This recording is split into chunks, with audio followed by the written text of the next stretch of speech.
BNP as a দল আমার কাছে ব্যক্তিগতভাবে মনে হয় ফেল করেছে। সব কথা শুরু হলেই আপনার শুরু হবে ওই 1947 সালে কি হয়েছে, 1971 সালে কি হয়েছে, এখান থেকে যে শুরু হবে এখান থেকে আপনাদের বের হতে হবে। 1975 সালে যদি শহীদ প্রেসিডেন্ট জিয়াউর রহমান ওখানে না থাকতেন তাহলে বাংলাদেশ একদম সর্বনাশ হতো বাংলাদেশের। বিএনপি অ্যাজ এ দল আমার কাছে ব্যক্তিগতভাবে মনে হয় ফেল করেছে। এটা আপনাদের কারোর ভালো লাগবে না শুনতে, তবু আমার মনে হয় যে কিছু কিছু কথা শোনা দরকার। আমার কাছে যেই সমস্যাটা মনে হয়, আমি অনেস্টলি চিন্তা করার চেষ্টা করেছি সারা জীবন ধরে।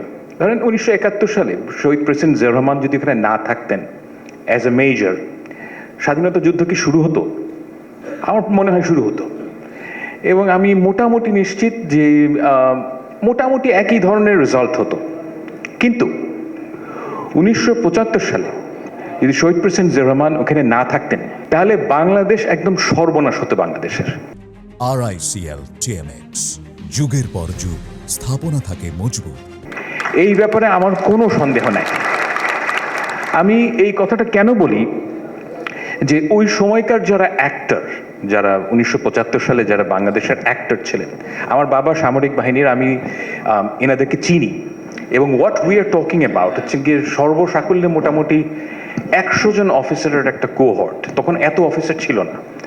তো আমি অনেককেই পার্সোনালি চিনি, পারিবারিকভাবে চিনি, এবং তো ওই নিরিখে আমি একটা কথা বলতে পারি যে বাংলাদেশের ওই সময় যারা নেতা ছিলেন, বাংলাদেশের ওই সময় যারা অফিসার্স ছিলেন, তারা যদি এই জায়গায় আসতেন বাংলাদেশ লাইবেরিয়ার মতন অবস্থা হতো।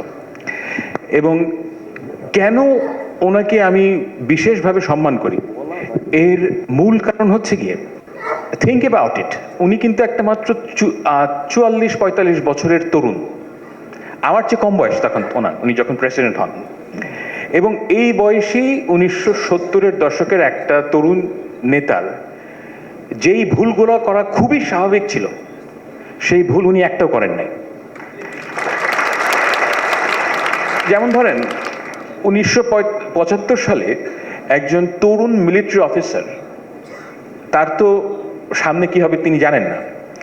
তো ওনার কাছে প্রথম যেই ভুল করাটা স্বাভাবিক ছিল, সেটা হচ্ছে গিয়ে সমাজতান্ত্রিক রাস্তায় যাওয়া উচিত ছিল না। আপনি খেয়াল করে দেখেন যে পৃথিবীতে তখন গ্রিসে একজন লেফটিস্ট মিলিটারি রুলার আছেন, পৃথিবীতে আরো অনেক দেশে, ল্যাটিন আমেরিকাতে লেফট লিনিং মিলিটারি রুলার আছে।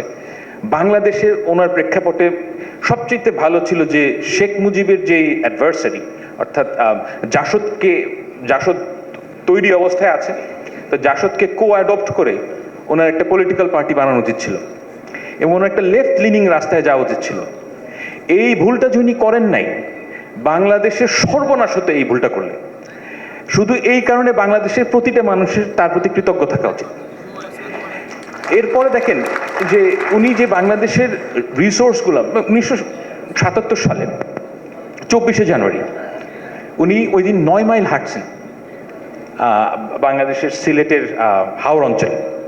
এই যে উনি হেঁটে হেঁটে সব জায়গায় গিয়ে কাজ করেছেন, আমি বাংলাদেশের ছাত্র নেতাদেরকে এই কথাটা বলি যে if you want to do something for this country, if you want to do politics, that you cannot better his template.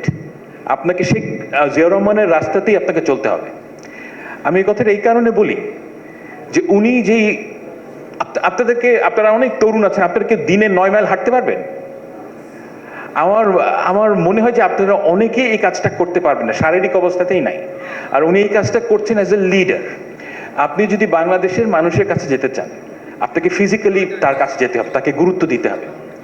এই কাজটা উনি করেছেন, এবং উনি আসলেই খুব কর্মবীর মানুষ ছিলেন। প্রচুর কাজ তিনি করেছেন অল্প 3.5 বছরের সময়।